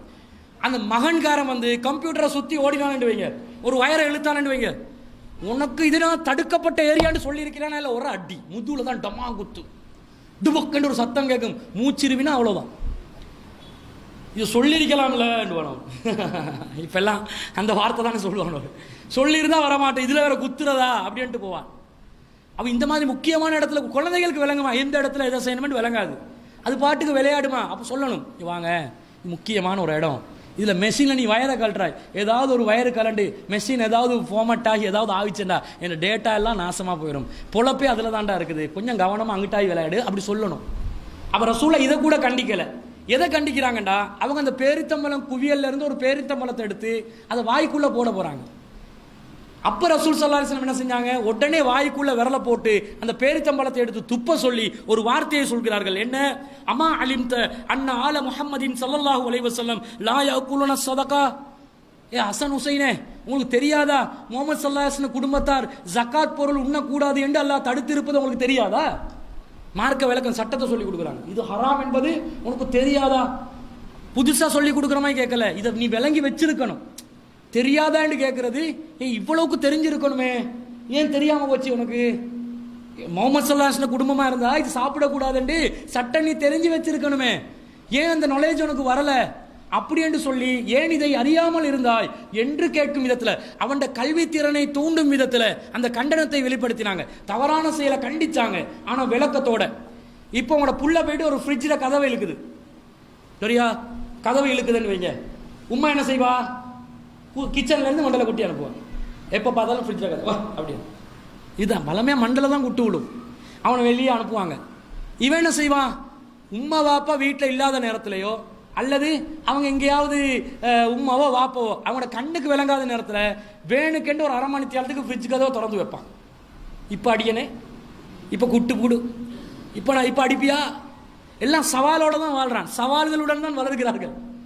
அப்போ என்ன செய்யணுமெண்டா, அவங்க சொல்லணும், நீ ஃப்ரிட்ஜ் கதவை திறந்தா அதில் வந்து கூழ் எல்லாம் வெளியே வந்துடும். இந்த கூழெல்லாம் வெளியே வந்தால் திரும்ப அந்த கூழ் வந்து உள்ளுக்கு வரத்துக்கு கரண்ட் வந்து போகும், திரும்ப எலக்ட்ரிசிட்டி வேஸ்ட் ஆகும், உணவுப் பொருட்கள் இருந்தால் கெட்டு போகும். இந்த மாதிரி எவ்வளோ டேமேஜ் நடக்குது நீ இப்படி திறக்கிறதுனால. அடுத்தது நீ கதவுல என்னடா விளையாடு இருக்குது, அதில் நீ தொங்கி விளையாடினா கதவு கரண்டு கீழே விழுந்துடும், கதவு கரண்டு கீழே விழுந்தா அதை ரிப்பேர் பண்ண காட்டிலும் ஃப்ரிட்ஜை ஆன் பண்ண இல்லாமல் போயிடும். இப்படி சொன்னால் அவன் பார்ப்பான், ஆஹா நமக்கே ஆப்பு விழுந்துருமே, இதை திறந்து விளையாடினா எங்களுக்கே வந்து சாக்லேட் தின்னலாம் போகுமே, எங்களுக்கே ஃப்ரூட்ஸ் தின்னலாம் போகுமே, எங்களுக்கே தேவைப்பட்ட நேரத்தில் ஐஸ்கிரீம் குடிக்கலாம் போகுமே என்று நினைச்சு அதை செய்ய மாட்டான். அப்போ விளங்க வைக்கணும், புரிய வச்சு கண்டனத்தை தெரிவித்தால் குழந்தைகள் திருந்துவார்கள், புரியாத விதத்தில் அவர்களை கண்டித்தால் அவர்கள் மீண்டும் ஒரு முறை அந்த காரியத்தில் ஈடுபடுவார்கள். ஆனால் இந்த எல்லாத்தையும் கண்டனத்தை ஆரம்பத்திலேருந்து சொல்லி கொடுக்கணும். திடீரென்று தான் சொல்லி கொடுத்து அந்த புள்ள திருந்தாது. எல்லா நேரத்திலையும் எல்லா செய்தியையும் ஒவ்வொன்றாக சொல்லி கொடுத்து கொண்டே இருக்கணும். இப்போ ரசூலோட காலத்தில் ஒரு குழந்தை வந்து சாப்பிடுது, சாப்பிடும்போது அது என்ன செய்யுது, பிஸ்மில்லா சொல்லாமல் சாப்பிடுது. ரெண்டாவது என்ன செய்யுது, அதுக்கு முன்னாடி உள்ளதை சாப்பிடாம அக்கம் பக்கத்தில் உள்ளது எல்லாத்தையும் இழுத்து சாப்பிடுது. 2 தவறு, ஒன்று பிஸ்மி இல்லை, ரெண்டாவது தட்டில் உட்கார்ந்த முன்னாடி உள்ளதை மட்டும்தான் சாப்பிடணும். நடுவில் உணவு தட்டில் நடுப்பகுதியில் நாங்கள் கையை போடக்கூடாது. ரசூலா சொல்கிறாங்களா இல்லையா, பரக்கத் இறங்குற இடம். எங்கடாக்கள் என்ன பண்ணுவான், சகன்ல பரக்கத் இறங்குற இடத்த விடிய சுற்றி எடுப்பான், பரக்கத்தை ரவுண்ட் பண்ணி எடுக்கிறது. அது உண்மை, அது என்னடா அல்ல, உணவு தட்டில் பரக்கத் இறங்குற இடம் என்றாங்க ரசூலா. அப்போ என்ன செய்யணுமெண்டா, நடுப்பகுதியை அப்படி அந்த அவன் கையில் என்னது கிரேன் போட்டு இழுக்காம நடுப்பகுதியை அப்படி வச்சு சைடால் என்ன செய்யணும், அந்த மலையை சோத்து மலைக்குது அந்த மலையை சைடால் இழுத்து அது குறைக்கணும். இதுதான் சிஸ்டம். அப்போ அந்த மலை என்ன சரிஞ்சு கிழிந்து வந்துடும், முன்னாடி உள்ளதை மட்டும் இழுக்கணும். அந்த பக்கத்தில் ஒரு தண்டை ஒரு அரைச்சி தூண்டு இருந்தால் இவன் இங்கேருந்து கையை போடக்கூடாது. ஏன்டா அவன்ட மனசு என்ன சொல்லும் தெரியுமா, டேய் நான் அடுத்ததா தின்னு வேண்டி வச்சிருந்தேன்டா, நீ பிடிச்சி இழுக்கிறிய, வெளியே சொல்றதுக்கு வெக்கமா இருக்கும். அவன் சும்மா சரி பதுவா காலாவினா நாங்க பதுவா பண்ணிட்டான் வைங்க, இறைச்ச டார்கெட் பண்ணி வச்சிருப்பான், கோழி காலோண்ட பக்கத்தில் வச்சிருப்பான். இந்த வாயை சாப்பிட்டு அடுத்த வாயில் இழுத்து விடுவான் காலோடண்டு. இவன் இழுக்கிறதுக்கு வாயில போட்டுட்டு அடுத்த எடுக்க போல அவன் இழுக்கிறான், இழுத்து அவன் கடிச்சான், மிஸ்ஸிங் ஜஸ்ட் மிஸ் அப்படின்வான். ஜஸ்ட் மிஸ்ஸோட போனா பரவாயில்ல, நாசமா போறதுக்கு இழுத்தானே என்று சொல்லிட்டான்டா பாதிப்புக்குள்ளாகுவேன். நபி வழி என்ன, உன்னுடைய தட்டுக்கு பக்கத்தில் உள்ளதை தான் சாப்பிட வேண்டும். ரசூல் அந்த சிறுவனுக்கு சொல்றாங்க, சம்மில்லா யா குலாம் சம்மில்லாஹ, ஏ சிறுவனே அல்லாஹ்வுடைய பேரை சொல்லு, குல்பி யமீனிக்க, உன்னுடைய வலது கரத்தால் சாப்பிடு. அவன் இடது கரத்தால் வேலை சாப்பிட்டு இருக்கிறான், வலது கரத்தால் சாப்பிடு. வக்குல் மிம்மா யலீக்க, உனக்கு முன்னால் உள்ளதை மாத்திரம் சாப்பிடு. இது பெரியவங்களும் பழகிக்கோங்க, சகன்களில் உட்கார்ந்தா முன்னாடி உள்ளது மட்டும்தான் சாப்பிடணும். சிலவங்க என்ன பண்ணுவாங்க, இந்த தட்டில் கறி வைக்கிறவன் சரியா அவன்ட பக்கத்துக்கு பார்த்து கறியை வச்சுக்கொள்வான். அப்படிப்பட்ட ஒருத்தனை சர்வர் ஆகக்கூடாது. இங்கே வாங்க நீங்கள் அல்லாண்டிங்க, நாங்கள் சர்வ் பண்ணி கொடுறோம். எல்லாத்தையும் விட லேசி வந்து பேர்வலை பகுதிக்கு போனால் சாப்பிடல, ஒரு பிரச்சனை இல்லை. எல்லாத்தையும் மட்டும் ஒரு பல்க், எல்லாத்தையும் பெரட்டி கிரட்டி அப்படியே சரிசமமாக்கி வச்சிருவாங்க. யாருக்கும் ஒரு கரைச்சல் இல்லை, மன உளைச்சலும் இல்லை, இஷ்டத்துக்கு சாப்பிடலாம். அப்படி ஒரு வளமை பேர்வலை பகுதியில் போனால் அந்த மாதிரி விருந்துகள் எல்லாம் இருக்கும். அப்போ இந்த விஷயத்தை கூட நபிகள் நாயகம் சிறுவர்களுக்கு சொல்லிக் கொடுக்குறாங்கடா. தவறுகள் வரும்போது சொல்லிக் கொடுக்க வேண்டும். சொல்லிக் கொடுக்காம நாங்கள் வளர்க்க நினைச்சால் அந்த குழந்தை திடீரென்னு என்ன செய்யாது, திருந்தாது. எங்கடாக்கள் வீட்டில் என்ன செய்வாங்க, புள்ளைய இஷ்டத்துக்கு வளர்க்குறது, எதையும் செய்யலாம், எதையும் பண்ணலாம். வாப்பா வந்து ஒரு பிளேட்டில் கொண்டாந்து சோறு சாப்பிடுவார், புள்ளைக்கிட்ட ஒரு தட்டு வேறையாக எடுத்து கொடுக்கணும், நீ சாப்பிடு, அல்லது நான் ஊட்டி விடுற வரக்காட்டில் நீ பக்கத்தில் இருக்கணும். ஏதாவது ஒரு சிஸ்டம், ஊட்டி விடணுமாம் ஒரு வாய், தட்டில் எடுத்து தின்னுமாம் அடுத்த வாய், திரும்ப அப்படியே சுற்றி விளையாடுமா. இப்படியெல்லாம் பழக்கக்கூடாது. உட்கார வச்சு பிஸ்மி சொல்ல வச்சு ஒரு இடத்துல உட்கார்ந்து அழகான முறையில் சாப்பிட்றதுக்கு தட்டில் கொடுக்கணும்னா தனியாக தட்டில் பிரித்து கொடுக்கணும். ஏன் தட்டில் நான் சேர்ந்து சாப்பிடணும்னா சேர்ந்து சாப்பிட வைக்கணும். நான் ஊட்டி விட்டு தான் நீ சாப்பிடணும்னா நீ கையை போடக்கூடாது. இப்படி ஒரு டீசெண்டாக வளர்க்கணும். இப்படி பண்ணாமல் அடுத்தது உணவுப் பொருட்கள் என்ன வச்சாலும் பெற்றோர்களுடைய அனுமதி இல்லாமல் அந்த உணவுப் பொருளை சாப்பிட இடம் வைக்கக்கூடாது. சிக்னல் உண்டு, உமா வாப்பா கிட்ட வரணும், சாப்பிடவா கேட்கணும், அல்லது உமா இதை எடுக்கவா, வாப்பா இதை எடுக்கவா, எடு அப்படி சொன்னால் தான் எடுக்கணும். அந்த மாதிரி ஒரு டீசெண்டாக நாங்கள் வளர்க்கணும் குழந்தைகளை. அப்படி வளர்ப்பதில்லை. இது இப்படி வீட்டில் வளர்க்காம அவன் அடுத்த வீட்டில் ஒரு ஃபங்க்ஷனுக்கு போனான்னு வைங்க, ஹலாலான முறையில் மார்க்க வரம்புகளுக்கு உட்பட்ட விதத்தில் வீட்டில் மண்டபம் இல்லாமல், ஆடம்பரம் இல்லாமல், சீதனம் இல்லாமல், வரதட்சணை இல்லாமல் ஒரு மார்க்க அடிப்படையில் வலிமா மாத்திரமே உணவாக கொடுக்கக்கூடிய குறைந்த செலவில் நடத்தப்படுகின்ற ஒரு விருந்துக்கு பக்கத்து வீட்டில் கூப்பிட்டாங்க. சும்மா விருந்துன்னு சொல்லலாமே, இது சொன்னா அதை ஆதாரமாக எடுத்துக்கொண்டு எங்கெங்கேயோ விருந்துக்கு போவாங்க. இப்படிப்பட்ட கண்டிஷனில் ஒரு விருந்துக்கு போகிறாங்க. இவன் என்ன பண்ணுவான், மாப்பிள்ளோட தட்டில் வைக்கிற கோழியை பிடிச்சி இழுக்கிறான்.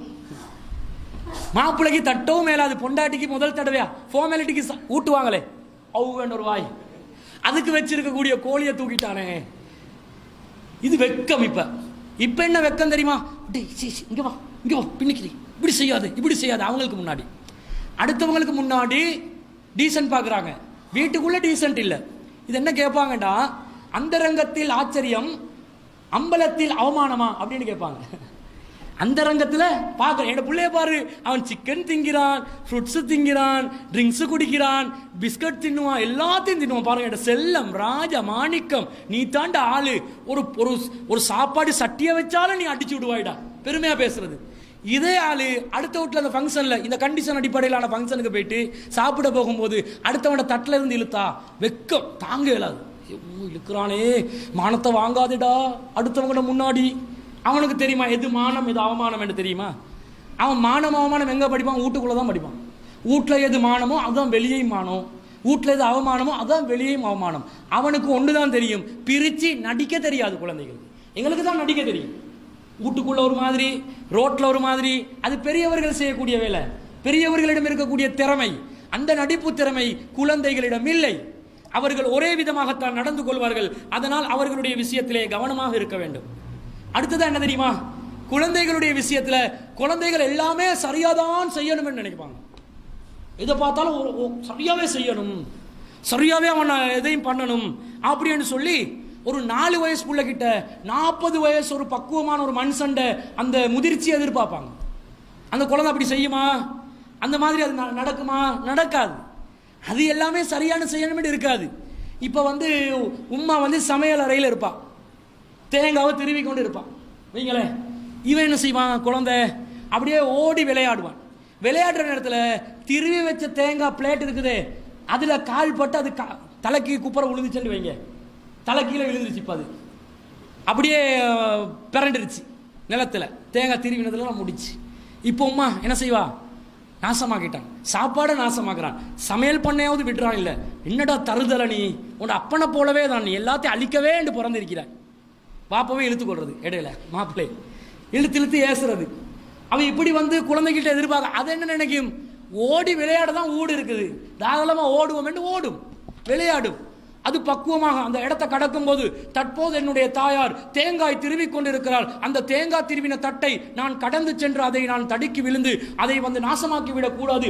அவ்வாறு நாசமாக்கினால் உணவுப் பொருட்கள் நாசமாகிவிடும், அது வீண் விரயத்தில் வரும். அது குறித்தும் மறுமையில் அல்லாஹ் இப்படியெல்லாம் விளங்குமா? பெரியாக்களுக்கு அது விளங்குதில்லை, சிறுவர்களுக்கு விளங்குமா? விளங்காது. அது இஷ்டத்துக்கு விளையாடும். இவர் லேப்டாப்ல இருப்பாரு, அது டிஸ்டர்ப் பண்ணும். டடா எனக்கு லேப்டாப்ல எனக்கு ஏதாவது வரைகிறதுக்கு போட்டுதாங்களே, பெயிண்டிங் வச்சிருப்பானே, பெயிண்ட் அண்ட் ஒரு சாஃப்ட்வேர் இருக்குது, அதை போட்டுதாங்கன்னு கேட்கும். அல்ல ஏதாவது ஒரு வீடியோ போட்டுத்தாங்க இப்படி கேட்கும். கேட்கும்போது அவசரமா ஒரு வேலை செஞ்சு கொடுக்குறேன், நாளைக்கு இந்த ப்ரொஜெக்டை பாரம் கொடுக்கணும், அங்கிட்டு போ, வர்றான் நேரம் கெட்ட நேரத்தில். இந்த நேரத்தில் பிறந்தியோ தெரியாது. அடே உனக்கு தெரியுமா அவன் எந்த நேரத்தில் பிறந்தாண்டு? அவங்ககிட்ட கேட்குறாங்க, உனக்கே தெரியாது நீ பிறந்த நேரம், அவங்க தெரியுமா? அவ இப்படி பேசுறாங்க. ஆனால் ரசூலுல்லாஹ்வுடைய வழிமுறையை பாருங்கள், அழகான ஒரு வழிமுறை. என்ன செய்கிறார்கள் நபிகள் நாயகம் ஸல்லல்லாஹு அலைஹி வஸல்லம்? ஒரு முறை இமாம் ஜமாத் நடத்துறாங்க. இமாம் ஜமாத் நடத்துற நேரத்தில் கடைசி ரக்காத்தில் சுஜூதுக்கு போகிற நேரத்தில், இஷாவுடைய நேரத்தில் சுஜூதுக்கு போனால் மிச்சம் லேட் ஆகுது. சுஜூதுல இருந்து ஆளை காணும், எழும்புற மாதிரி இல்லை. நபிகள் நாயகம் இந்த மாதிரி நடக்கும் சில இடங்கள்ல. நம்ம ஜமாத்தில் ஒரு தாய் என்ன பண்ணிட்டாருண்டா, கியாமுல்லைல் தொழிலுக்க போயிட்டாரு ஒரு கிளையில். சுஜூதுக்கு போனவர் எழும்பலை, என்னென்னு பார்த்தா தூக்கம் போயிட்டு. பின்னாடி இருந்த ஒரு கிளை நிர்வாகி என்னடா இவ்வளோ நேரம் ஆகுதுன்னு எழுப்பி பார்த்தா இமாம் தூங்குறாரு, கொரட்டை விட்டுக்கணும். அதில் ஆச்சரியம் என்ன, அவன் விழவும் இல்லை. தூங்கினா சரிஞ்சு விழணும், பேலன்ஸ் இல்லாமல் போயிட்டு விழணும். இமாம் பழகிக்கிறார், பேலன்ஸ் இல்லாமல் போகக்கூடாது, பேலன்ஸோட தூங்குறதுக்கும் பழகி. பின்னாடி இருக்கிற நிர்வாகி எழும்பி இமாமை தட்டி அவர் அனுப்பி, இப்போ என்ன பண்ணன்னு தெரியாது, ஃபத்வா கூட தெரியாது. இப்போ என்னடா பண்ணுறது, இப்போ நான் அந்த இடத்துல இருந்து கண்டினியூ பண்ணுறதா இல்லையா? உடனே அவருக்கு சுண்ணா விளங்கி நபிவழி ஏதோ படிச்சிருக்கிறார் போல, உடனே அந்த இடத்துல இருந்து அவர் கண்டினியூ பண்ணிக்கிறார். இந்த மாதிரி எல்லாம் நடக்கும். சில இமாம்கள் ஓடுற கேஸ் எல்லாம் இருக்குது, இது வேற விஷயம். இப்போ என்னண்டா ரசூல்லா சுஜூதுலேருந்து வரல. இப்போ நபி தோழர்களுக்கு டவுட்டாக இருக்குது, தொழுகையிட சிஸ்டம் எல்லாம் மாற்றிட்டானா, கடைசி ரக்காத்தில் கடைசி சுஜூதில் இந்த மாதிரி நீளமான அதிகமான நேரம் இருக்கணுமா, அல்லது ஏதாவது நடந்துச்சா தெரியாது. ரசூலை மிச்ச நேரம் லேட் ஆகி ரசூல் ஸல்லல்லாஹு அலைஹி வஸல்லம் திரும்ப அல்லாஹ் அக்பர் சொல்லி எந்திரிச்சு சலாம் சொல்லி முடிக்கிறாங்க. அத்தையாத்துக்கு பிறகு முடிக்கிறாங்க. நபித்தோழர்கள் வந்து கேட்குறாங்க, அல்லாஹ்வின் தூதரே, தொழுகையில் நீங்கள் சுஜூதில் நீளமாக இருந்தீர்களே, தொழுகையில் ஏதாவது மாற்றம் வந்ததா, அல்லது அந்த டைமில் உங்களுக்கு வஹி வந்துச்சா? வஹி வந்தாலும் திடீரென்னு அந்த வேலையெல்லாம் நிறுத்தப்படுமே, அப்போ வஹி வந்துச்சான்னு கேட்குறாங்க. ரசூலுல்லாஹ் சொல்கிறாங்க, அது ஒன்றும் நடக்கலை, நான் என்ன செஞ்சேன்டா, நான் அப்படி ஒன்றும் குள்ளுதாலிக்க லம் யகுன், அந்த மாதிரி ஒன்றுமே நீங்கள் நினைச்ச மாதிரி நடக்கலை. வலாக்கின் நெபுனி இருத்தஹலனி, என்னுடைய மகனார் யார், ஹசன் ஹுசைன் ரலியல்லாஹு அன்ஹு சொல்றாங்க, அவங்க என்ன செஞ்சாங்க, என்னுடைய தோளின் மீது அவர்கள் உட்கார்ந்து கொண்டார்கள். ஃபகரிது அன் உஅஜ்ஜிலஹு அத்தா யக்லிய ஹாஜதஹு. அவர் ஹசன் அல்லது ஹுசைன் ரெண்டு பேர், யாருன்னு வரல, ஹசன் அல்லது ஹுசைன் இவர்கள் தோளின் மீது உட்கார்ந்து கொண்டார்கள். அவர்கள் எதற்காக உட்கார்ந்தார்களோ அந்த நோக்கத்தை சிதைப்பதற்கு, அதை திசை திருப்புவதற்கு நான் விரும்பவில்லை, விளையாடட்டுமே என்று இருந்தாங்க. இமாம் ஜமாத்துல எவ்வளவு பெரிய ஒரு முன்மாதிரி என்று பாருங்க. சுபஹானல்லாஹ், மேலெல்லாம் சிலிர்க்குது, புல்லரிக்குது. ரசூலுல்லாஹ் சொல்றாங்க, இமாம் ஜமாத் அல்லாஹ்வுடன் உரையாடி கொண்டிருக்கக்கூடிய நேரத்தில் இந்த மாதிரி டைம்ல கூட என்னுடைய பேர குழந்தை வந்து உட்கார்ந்தானே, அவன் எந்த நோக்கத்தில் உட்கார்ந்துருப்பான், கொஞ்சம் விளையாடலாம், ஹாயா இருக்கிறாரு, விளையாடலாம்னு நினைச்சு உட்கார்ந்தாரு, இந்த நோக்கத்தை நான் இல்லாமக்கணுமா? அவருடைய உள்ளத்தை வந்து நான் புரிகிறேன், குழந்தைகளோட மனசை நான் நோவடிக்க கூடாது, அதனால் கொஞ்சம் லேட் ஆகினா கொஞ்சம் என்ன, கொஞ்சம் லேட் ஆகினா என்ன, 5-10 நிமிஷம் லேட் ஆகினா என்ன என்று நபிகள் நாயகன் கேட்குறாங்க. இதான அர்த்தம். அப்ப இப்படி நாங்கள் நடக்கிறோமா? எங்கட பேர குழந்தையோ யாரோ நாங்கள் பெற்ற குழந்தையோ சுஜூத் டைம்ல வந்து உட்கார்ந்தாண்டு வைங்க, இப்படி இருந்து கொண்டே கிள்ளுவான், இறங்கு இறங்கு, அவன் அல்லாஹ் உம்மாண்டு கொண்டு போவான், நோண்டிட்டாரு வாப்பா நோண்டிட்டாரு அப்படின்ட்டு போவான். அல்லது தப்பி தவறி சுஜூத்ல ஏறி சூ அடிச்சாருன்னு வைங்க, என்ன நடக்கும் அந்த இடத்துல? போர்க்களமா இல்லையா? குழந்தைண்டு பார்க்க மாட்டான், வெளுத்துருவான். அவன் எவ்வளவு பக்குவமா குழந்தைகளோட நடக்கணும். மேடம், இமாம் ஜமாத்தை விட முக்கியமானது ஏதாவது இருக்குதா? இமாமத் செய்கிற பணியை விட இந்த உலகத்துல மிகப்பெரிய ஒரு வேலை டியூட்டி இல்லவே இல்லைன்றதை பார்க்கணும். அடுத்தது, எங்களோட தாய்மார்களுக்கு ஒரு பிரச்சனை இருக்குது, உளவியல் பிரச்சனை தான் அது. அவங்க ஏதாவது சமைச்சாங்கன்னு வைங்களே, அதை மாப்பிள்ளையோ குழந்தைகளோ சாப்பிட்டே ஆக வேண்டும். அவங்க கஷ்டப்பட்டு சமைக்கிறது உண்மை, ரொம்ப சிரமப்பட்டு. சமையல் என்றால் லேசி இல்லை, ஒரு நாளைக்கு சமைச்சு பார்த்தா விளங்கும். சமையல்ன்றது லேசி இல்லையே. நாங்கள் பருப்பே ஆக்க சொன்னாலும் அது வந்து ஒரு மாதிரி வெறுப்பாக தான் வரும், எங்களுக்கு ஒழுங்காக வராது. அப்போ இப்படி இருக்கக்கூடிய நேரத்தில் அவங்க சிரமமாக பல விதமாக மாப்பிள்ளை கிட்ட ஒரு பாராட்டு எதிர்பார்த்து செய்வாங்க. இவன் சாப்பிடும்போது கூட ஒரு நாளாவது டேஸ்ட்டாக இருக்குதுன்னு சொல்ல மாட்டான். அவள் கேட்பான், அவள் சமைக்கிறது கூட அவள் வந்து சாப்பிட்றதுக்கு இல்லை. பொம்பளையில் அதிகமாக சாப்பிட மாட்டாங்களே, குறைவாக தான் சாப்பிடுவாங்க. சிலதுகள் பானை அடிக்கிறது போல இருக்கும், அதை பற்றி எனக்கு தெரியாது. இந்த கொஞ்சம் அதிகமானவர்கள் குறைவாகத்தான் சாப்பிடுவார்கள். அப்போ அவங்க சமைக்கிறது அவங்க சாப்பிட்றதுக்காக அல்ல, கணவன் என்னை பாராட்ட வேண்டும், என்ன திறமைய. அப்போ மாப்பிள்ளை கொஞ்சம் சொல்லிக்கொள்ள வேண்டியதுதான், என்ன நல்லா டேஸ்ட்டாக இருக்குது, கிளாஸில் போன படிப்பெல்லாம் வேலை செய்து போல பேசுவேன். உப்பு கஷ்டமாக இருந்தாலும் 2 வார்த்தை சொல்ல வேண்டியதானே. பாராட்டி சொன்னா அவளுடைய உள்ளத்தில் கண் குளிர்ச்சி ஆகும், அதை எதிர்பார்ப்பாங்க அவங்க. இதே மாதிரி பெத்த பிள்ளைகளும் எல்லாத்தையும் சாப்பிட்டு முடிக்கணும்னு விரும்புவாங்க. தட்டில் போட்டு கொடுத்தா எல்லாத்தையும் அப்படி வலிச்சு நீ நிறுத்தணும், எல்லாத்தையும் முடிக்கணும். இல்லாட்டி ஏச்சி, தின்ன மாட்டேன்றான், எவ்வளோ கஷ்டப்பட்டு நாங்கள் சமைச்சு கொடுத்தாலும் தின்ன மாட்டேன்றான் என்று ஏச்சி ஏச்சி எப்பயுமே ஏச்சி. அந்த குழந்தைகளுக்கு வேணாண்டு போகும். இந்த அளவுக்கு தின்ன ஏறாது என் வயிற்றுல. சில நேரம் அவன் ஏதாவது நொறுக்கு தீனி சாப்பிட்டு வயிறு நிறைஞ்சிருக்கும். இது பகல் நேரத்தில் உடனே சாப்பிட சொன்னால் சாப்பிடுவானா? சாப்பிட மாட்டான். தட்டில் போட்டு எல்லாத்தையுமே சாப்பிடலாமா? அது மீதம் வரத்தான் செய்யும். அப்போ இந்த மாதிரி குழந்தைகளை எதிர்பார்த்து நோவினை செய்கிறாங்க. குழந்தைகளை சாப்பிடலேருந்து அடிக்கிறாங்க, திட்டுறாங்க, ஒதுக்குறாங்க. சிலர் சூடு வைக்கிறாங்க, உடம்புல சூடு, சாப்பிடலன்னு சொல்லி சூடு வைக்கிறவங்க எல்லாம் இருக்கிறாங்க. இப்படிலாம் பண்ணலாம், இது அநியாயம். அந்த மாதிரி யாராவது செய்வாங்கன்னா போலீஸில் புகார் செய்ய சொல்லணும். குழந்தைகள உரிமைகளில் கை வைக்கிறாங்க, இந்த மாதிரி செய்யக்கூடாது.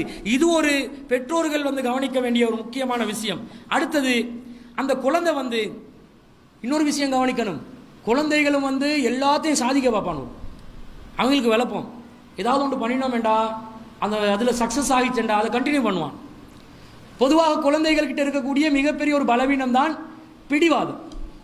பிடிவாதம் இல்லாத குழந்தை இல்லை. நல்ல ஞாபகத்தில் வைங்க. உங்களோட புள்ள மட்டும்தான் பிடிவாதம் அல்லது உங்களோட புள்ள நல்ல புள்ள இப்படியெல்லாம் நினைக்க வேணாம். எல்லா குழந்தைகளிடமும் பிடிவாத குணம் இயற்கையாக உண்டு. எதையாவது சாதிக்க நினைச்சா அழுது சாதிப்பாங்க. அழுண்டு அழுவாங்க. அந்த அழுகையிட தொல்லையை தாங்க முடியாமலே நாங்கள் என்ன செய்வோம், அந்த குழந்தை கேட்கக்கூடிய பொருளை வாங்கி கொடுப்போம். இந்த மாதிரி செய்யக்கூடாது என்று உளவியலாளர்கள் சொல்கிறார்கள். ஒரு குழந்தை அழுகை மூலமாக எதையாவது சாதிக்க நினைத்தால் அந்த குழந்தைக்கு நீங்கள் அது திசை திருப்புற மாதிரி வேலை பண்ணுங்க. அழுகை எதுக்காகவும் செய்யும், கவனத்தை மாற்றி விடுங்கன்றாங்க. அவன் ஒரு டொஃபி வாங்கி கேட்குறான், சாக்லேட் வாங்கி கேட்குறான். நீங்கள் என்ன சொல்லணும், முதல்ல சொல்லியும் கொடுக்கணும். வாங்க, என்கிட்ட எப்பயுமே காசு இருக்காது, பாப்பா சொல்லி கொடுக்கணும். என்கிட்ட எப்பயுமே சல்லி இருக்காது, இருந்தால் வாங்கி தருவேன், இப்போ வாங்கி தர்றதுக்கு சல்லி இல்லை, அதனால் வானா, இப்படி சொல்லி கொடுக்கணும். பாப்பா என்ன சொல்லுவார், உம்மா என்ன சொல்லுவாங்க, நாங்கள் பட்ட கஷ்டத்தை எங்களோட புள்ளைகள் படக்கூடாது, நீங்கள் பட்ட கஷ்டத்தை புள்ளைகள் பட வைக்கிறதுக்கு அவங்களுக்கு சொல்லி கொடுக்கணும். அப்போ தான் அவங்களோட வாழ்க்கையில் அவங்க நல்லா வருவாங்க. கஷ்டமே இல்லாமல் நஷ்டமே படாமல் ஒரு குழந்தையை வளர்த்து பெற்றோர்கள் என்ன செய்கிறாங்க, கடைசியில் அந்த குழந்தைகள் தருதலைகளாக போகிறத கண்கூடாக பார்க்குறாங்க. அவள் கஷ்ட நஷ்டங்களை சொல்லி வளர்க்கணும், குடும்ப பொருளாதார நிலையை சொல்லி வளர்க்கணும். சின்னஞ்சிறு குழந்தைகளுக்கு இதை சொல்லணும். என்கிட்ட காசு இருந்தால் வாங்கி தருவேன், வாங்கி தரக்கூடிய பொருளாக இருந்தால் வாங்கி தருவேன். ரெண்டாவது சொல்லணும், இங்கே வாங்க, இது உங்களுக்கு தேவையில்லாத ஒரு பொருள், இது நீங்கள் வாங்கி கேட்கறதுனால உங்களுக்கு எந்த நயமும் இல்லை, லாபமும் இல்லை, உங்கள் உடலுக்கு கேடு. மெசேஜை கொடுங்க. ஒரு நாள் இல்லாட்டி ஒரு நாள் அவன் உள்ளத்தில் அது பதிஞ்சா அவன் திருப்பி நடக்க மாட்டான். அந்த மாதிரி நீங்கள் என்னதான் அழுதாலும் என்னதான் புலம்பினாலும் இதுக்காக வேண்டி நான் எதையும் செய்ய மாட்டேன், நானா விரும்புகின்ற வரைக்கும் உங்களுக்கு பொருள் கிடைக்காது. அதனால அழுகையில சாதிக்க நினைக்காதீங்கன்னு சொல்லி கொடுங்க.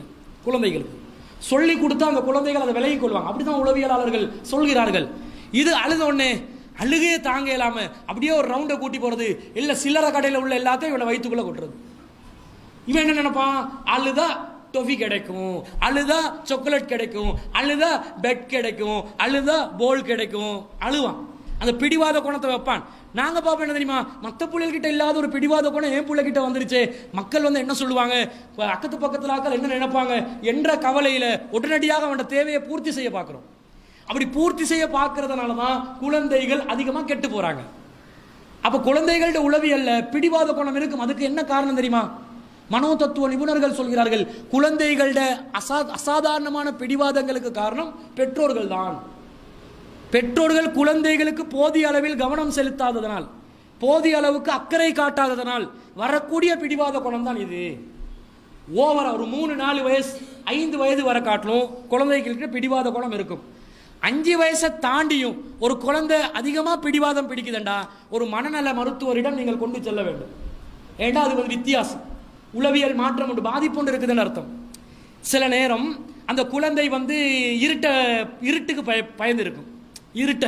பேய்க்கு பயப்படுறது இல்லை, இருட்டுக்கு பயந்தானே. தௌஹீத்வாதிகளுக்கு கூட தனிமையில் இருட்டில் ஒரு பகுதிக்கு போக சொல்லுங்க, போக மாட்டான். அப்போ அல்லாஹு லா இலாஹ இல்லா ஹுவல் ஹய்யுல் கய்யூம் பண்ணுவான். அடே அதுக்கு ஆதாரம் இருக்குதா, பயத்தின் போது ஆயத்துல் குர்சி ஓத சொல்லி இல்லை. இவங்களுக்கெல்லாம் பயம், இருட்டுக்கு பயப்படுற மக்கள் தானே.